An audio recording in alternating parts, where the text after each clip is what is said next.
Yo, balik lagi sama gue Martin, dan ya pada kesempatan kali ini gue akan mengupdate untuk Bitcoin dan juga BNB teman-teman ya. Sebelum saya pergi lebih jauh untuk teknikal analisanya, makanya kita lihat untuk news event di minggu ini ya, mulai tanggal 7 November sampai di tanggal 11 Novembernya. Nah, di sini kita bisa lihat untuk di tanggal 7 November ada beberapa seperti FOMC Member Speak ya, kemudian ada API Weekly Crude Oil Stock. Ini jamnya jam 12 dan jam setengah 5 sore ya. Kemudian untuk di tanggal 8 November ya, nah ini teman-teman ya, ini ada Fed Chair Powell Speak sama Crude Oil Inventory. Ini jam 9, oh ini belum diganti guys, sorry kita ganti dulu waktunya jadi plus 7 ya, sorry guys. Nah ini ya, jadi kalau misalkan untuk kita lihat yang di tanggal 7 tadi, ini di sekitar jam setengah 9 malam dan jam 10 malam. Kemudian untuk yang 8 Novembernya ya, 8 November ini ada kakek Powell Speak sama Crude Oil Inventory itu jam 9:15 malam sama jam setengah 11 malam ya. Next ini ada di tanggal 9 November, ini ada Initial Jobless Claim, ini jam setengah 9 malam. Kemudian ada kakek Powell Speak lagi ya, tanggal 10 Novembernya itu di jam 2 subuh dini hari teman-teman ya. Selebihnya ini si CFTC teman-teman ya, di tanggal 11 November itu di sekitar jam 3.30. Jadi palingan itu yang perlu diperhatikan untuk di minggu ini ya, terlebih untuk kakek Powell Speech ya, itu di tanggal 8 dan di tanggal 10 November teman-teman. Jadi mungkin market akan lebih nunggu lagi kakek Powell itu akan speech apa lagi di awal atau pertengahan lah, masuk pertengahan di bulan November ini, dan bisa mempengaruhi ke pergerakan market. Oke, so ya coba kita lihat lagi untuk outlook yang video terakhir saya bagikan buat teman-teman sekalian. Memang di sini kita bisa lihat ya, dua area box ini sudah di break tapi belum di retest sama si Bitcoin. Itu di sekitar 31.000 dan di 32.200-an dolar. Nah, untuk posisi saat ini adalah si Bitcoinnya bergeraknya cenderung sangat korektif. Ya, kita bisa lihat di sini. Ya, ini saya hubungkan itu. Cenderung sangat korektif penguatannya, makin lama makin naik, tapi udah bener-bener terbatas banget. Bisa aja ada faktor pelemahan momentum dari buyer ya, jelas kita bisa lihat di sini, atau memang pelaku pasar menunggu kakek Powell Speech seperti apa dulu ya. Di sini kalau kita lihat sekilas itu seperti sebuah channel teman-teman, dia bergerak dalam sebuah channel untuk si Bitcoinnya. Minimal sebelumnya ini naik retest, kemudian di sini sideways teman-teman. Yang perlu diperhatikan ketika memang dia terbreakdown dari sini, adanya potensi atau chance untuk si Bitcoin kembali retest lagi ke area resisten yang sebelumnya sudah mampu di break sama si Bitcoin. Ya, jadi ini yang perlu diwaspadai, balik lagi di sekitar 31.000 dan di 32.200-an dolar. Ya, untuk area yang perlu di note atau diperhatikan. Tapi kalau misalkan dia let's say di bawah naik dulu nih. Wah, di bawah naik dulu ya, nge-grab liquidity sebelum dia lanjut turun. Nah, ini memang ada kecenderungan untuk seperti ini bisa teman-teman. Sini seperti dia dibikin naik dulu ya, bikin jarum ke atas sebelum akhirnya benar-benar terbreakdown atau ngetes ke bagian bawahnya. Ini balik lagi di sekitar 36.000 sampai 37.000 dolar ya. Untuk area ini, dimana ini area ini kosong dan bisa menjadi area imbalance nih ya, pada pergerakan di bulan Mei, April sampai Mei lah, Mei pergerakan Mei ya teman-teman. Terakhir kali ini turun, nggak ada tahanan atau bagaimana yang signifikan di sini ya. Jadi bisa aja dia naik untuk grab liquidity sebelum lanjut turun. Ya, ini yang perlu diwaspadai sama teman-teman sekalian. Rate itu di sekitar 36 sampai 37.000 dolar lah. Ya, kalau misalkan itu bablas juga ya, next area target itu di 39 sampai 40.000 dolar. Ya, jadi bisa diperhatikan dan diwaspadai untuk skenario ini untuk si Bitcoin. Maka kalau ini yang terjadi, bisa aja nanti altcoin terbawa arus kembali. Ya, dimana kalau misalkan sekarang kita lihat untuk Bitcoin, ini Bitcoin dominance-nya memang dia mengalami penurunan secara daily, makanya altcoin kita bisa lihat lumayan hijau royo ya di sini. Dan ya untuk secara daily-nya juga ini menjadi area krusial untuk si Bitcoin dominance, di mana ini menjadi area tahanan untuk si Bitcoin dominance nih. Ini di sekitar 51,96 sampai 52,25 dolar lah. 52,20% teman-teman. Ya, di sini juga ada sebentar EMA 55 di garis warna kuning, plus juga ini menjadi tahanan sebelumnya sebelum dia lanjut naik lagi atau melanjutkan penguatannya. Sebentar, coba saya tandain pakai ini di sini teman-teman ya.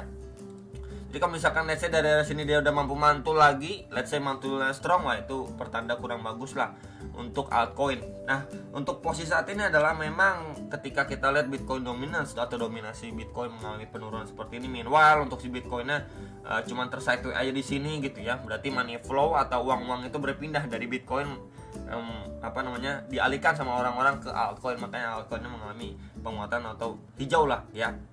Next, kalau area ini jebol juga ya. Area berapa lagi bro di area sini? Ya, next area target itu di area sini teman-teman. Saya extend dulu nanti sini. Ya, di 50,54 sampai 51%. Ya, jadi bisa diperhatikan sekali lagi adanya chance atau untuk si Bitcoin dominance ini mengalami pemantulan ya. Either di area sini atau di bawahnya lagi. Ya, jadi kalau misalkan dia masih lanjut turun lagi sekali lagi ya, atas area ini, maka altcoin masih sedikit lagi dikasih napas sebelum mungkin adanya reaksi dari Bitcoin dominance pemantulan ya. Jadi palingan ini yang perlu diperhatikan. Next, untuk si Bitcoin secara hourly-nya, so far ini ya outlook-nya masih sama teman-teman. Kita bisa tarik garis trend line dan ya so far dia beberapa kali nyentuh tapi mampu recover lagi, rebound lagi sebentar teman-teman ya. Dan di sini juga ada di follow up dengan garis warna biru, itu adalah EMA 200 nih, garis warna biru tuh ya, di follow up. Jadi untuk support resistance di sini teman-teman, ya akan coba saya bagikan beberapa areanya. Dan ya terakhir kali pun mendapatkan reaksi yang lumayan ya dari si Bitcoin. Untuk area pertama itu di sekitar 34.700-an, area kedua ini di sekitar 34.400-an, dan di area ketiga ini di sekitar 34.100-an dolar. Ya, jadi bisa diperhatikan sekali lagi, mungkin dia menjadi tahanan di beberapa area ini sebelum akhirnya mantul lagi ya, sideways lagi menunggu kakek power speed ya, bisa aja ya. Jadi ini menjadi beberapa area tahanan ya yang perlu diperhatikan untuk si Bitcoin ya secara hourly-nya. So far karena memang dia cuma sideways aja, dan kalau kita hubungkan bagian atasnya seperti daily tadi ya, di sini tuh kurang lebihnya ya. Jadi memang kalau kita lihat di dalam sebuah patternnya, untuk setinggi-tingginya dia mantul, let's say mantul seperti apa bro maksudnya? Sebentar kita coba pakai pet. Di sini ya dia nge-grab liquidity, terlihat seolah-olah breakdown, tapi kita bisa lihat zonasi support resistance sebelumnya ya. Di sini dia kemudian mampu naik lagi ya, mungkin ngesapu bersih yang pasang short dan lain sebagainya. Bisa aja dia dari 34.400-an naik sampai ke sekitar 36.300-an, 36.500 dolar ya. Ini menjadi highest areanya kalau kita lihat secara pattern dari si channel ini ya. Ini menjadi area pantauan untuk teman-teman sekalian. Tapi kalau misalkan dari area sini dia drop signifikan gitu ya, kemudian dia naiknya itu secara bertahap, nah ini mungkin adanya peluang untuk sell short sama teman-teman sekalian ya. Jadi perhatikan sekali lagi untuk dua chance ini dan untuk beberapa areanya yang bisa diperhatikan atau dianalisa kembali sebelum kalian make decision untuk yang mau ngambil long ataupun yang mau ngambil short ya untuk si Bitcoin. So itu teman-teman untuk si Bitcoin secara daily, kemudian hourly maupun Bitcoin dominance-nya. Next kita akan bahas untuk si BNB. Nah, BNB ini sendiri terakhir kali pembahasan ya ketika dia bergerak di dalam sebuah channel, tapi menariknya adalah channelnya ini makin lama makin turunnya tuh pelan-pelan. Jadi kebalikan ya turun daripada si Bitcoin. Ketika Bitcoin ini kalau kita lihat ya, ini makin lama mulai mengalami pelemahan dari sisi buyers. Tapi kalau BNB ini makin lama makin mengalami pelemahan dari sisi sellersnya. Akhirnya ketika dia rejection kembali ya di sini dari trendline resistance ini, kemudian di retest, dan ini menjadi beberapa area targetnya lah yang bisa dipertimbangkan untuk beli ya di sekitar retracement 0,6 sampai 0,3 di sekitar 209 dolar sampai 212 dolar ya. Kemudian di sini kita bisa lihat rejection, retest, kemudian lanjut naik. Di sini rejection lagi, retest lagi di sini, kemudian dia berangsur lanjut naik lagi sampai ngebreak dari EMA 200 nih teman-teman ya. EMA 200 semenjak ini terakhir kali di break itu tanggal 28 Mei 2023, ini mampu di break lagi ya pada 6 November 2023. Oke, ini coba akan saya hapus dulu aja. Ini akan saya hapus. Nah, untuk si BNB, PR-nya untuk si BNB saat ini adalah, ini kita bisa perhatikan ya, dia ini mendapatkan rejection dari level area ataupun resistance area di sini. Ini coba saya marking dulu dari sini teman-teman. Oke, nah di sini ya kita bisa lihat terakhir kali ini rejection di 255,3 sampai 261 dolarnya. Nah, untuk area sekarang yang perlu diperhatikan adalah area tahan secara daily-nya ini sebelumnya menjadi area resisten nih. Nah, di sini untuk si BNB ya, area ini di sekitar 245 sampai 248 dolar. Itu yang pertama. Next lagi di kisaran berapa bro? Next lagi di sekitar area ini teman. Ini sebelumnya menjadi support resisten juga, oke. Pada level 238,2 sampai 241,6 dolar. Ya, jadi bisa diperhatikan dua area ini. Dan kalau kita gunakan bantuan kakek Fibo juga ya di sini. Dari swing low ke swing high-nya dia, maka ya kita mendapati beberapa golden ratio. Dan ya di Fibo otoritas 0,3 sampai 0,5 nya itu di sekitar box atau ke area kedua ini.